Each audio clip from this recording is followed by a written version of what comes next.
क्या कभी सोचा है कि हजारों मील दूर पानी की एक छोटी सी पट्टी हमारी आपकी गाड़ी के पेट्रोल का दाम कैसे तय कर सकती है?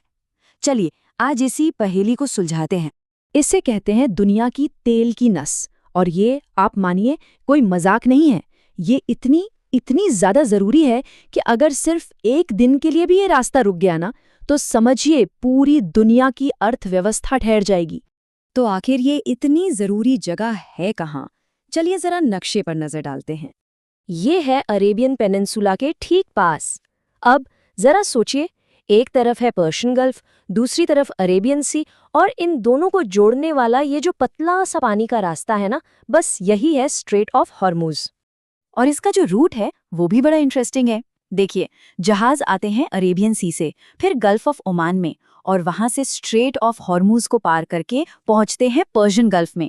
और इस पूरे सफर में ये 3 बड़े देशों की सरहदों से होके गुजरते हैं, ईरान, ओमान और यूएई। ठीक है, तो अब हमें ये तो पता चल गया कि ये है कहाँ। अब सवाल ये उठता है कि यहाँ से कितना काला सोना, मतलब कि तेल, आखिर गुजरता कितना है। और इसके जो आंकड़े हैं ना, वो सच में चौंकाने वाले हैं। हर रोज यहाँ से करीब 20 मिलियन बैरल कच्चा तेल निकलता है। अब ये कितना होता है, आप यूँ समझिए कि रोजाना 1300 स्विमिंग पूल्स को तेल से लबालब भर दिया जाए। जी हाँ, रोज 3 अरब लीटर। और यहीं से आप इसके ग्लोबल इंपॉर्टेंस का अंदाजा लगा सकते हैं। पूरी दुनिया में समंदर के रास्ते जितना भी तेल एक जगह से दूसरी जगह जाता है ना, उसका पूरा 25%, मतलब 1/4 हिस्सा, सिर्फ और सिर्फ इसी एक रास्ते से गुजरता है। लेकिन रुकिए, कहानी सिर्फ तेल पर खत्म नहीं होती। पूरी दुनिया की जो नेचुरल गैस की सप्लाई है, उसका भी 20% हिस्सा इसी पतले से रास्ते से होकर जाता है। तो कह सकते हैं कि ये एक तरह से एनर्जी का सुपर हाईवे है। तो अब जरा इस रास्ते की मुश्किलों पर भी बात कर लेते हैं। ये रास्ता असल में बहुत ही तंग और मुश्किल है, कुछ वैसा ही जैसे सुई के छोटे से छेद से धागा पिरोना।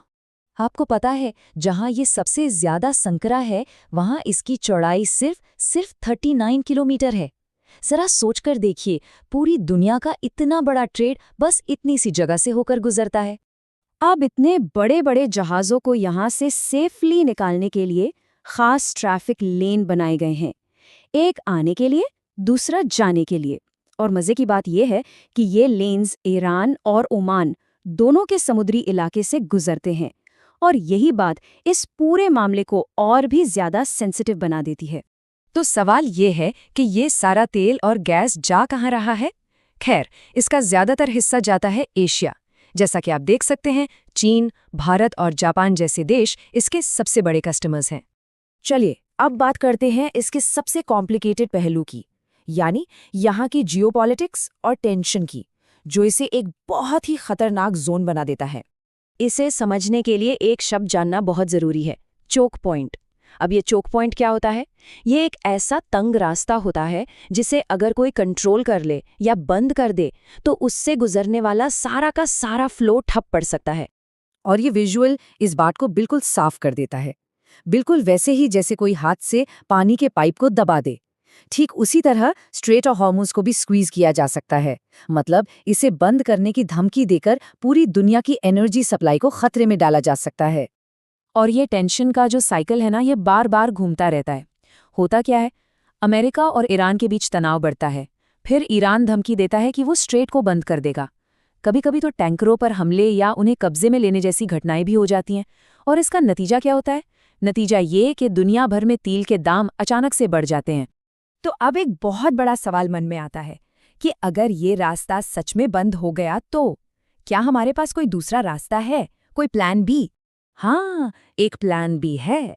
तो 2 बड़ी पाइपलाइंस हैं जो सऊदी अरेबिया और यूएई से होकर गुजरती हैं और इस स्ट्रेट को बाईपास कर देते हैं, मतलब तेल को जमीन के रास्ते ही दूसरी तरफ पहुंचा दिया जाता है। पर यहाँ एक कड़वा सच भी है, इन पाइपलाइनों की जो कैपेसिटी है वो बहुत लिमिटेड है। मतलब स्ट्रेट से जितना तेल हर रोज गुजरता है, ये उसका एक बहुत छोटा सा हिस्सा ही ट्रांसपोर्ट कर सकती हैं।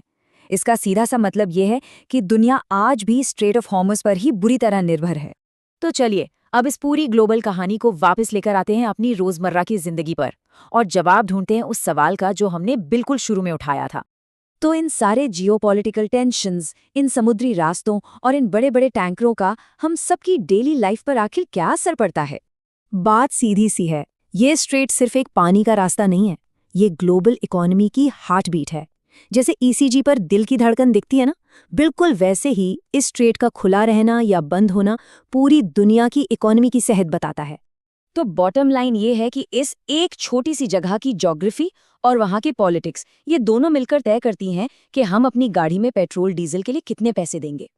तो अगली बार जब पेट्रोल के दाम बढ़ें तो याद रखिएगा कि इसका कनेक्शन हजारों मील दूर पानी के इस पतले से रास्ते से भी हो सकता है।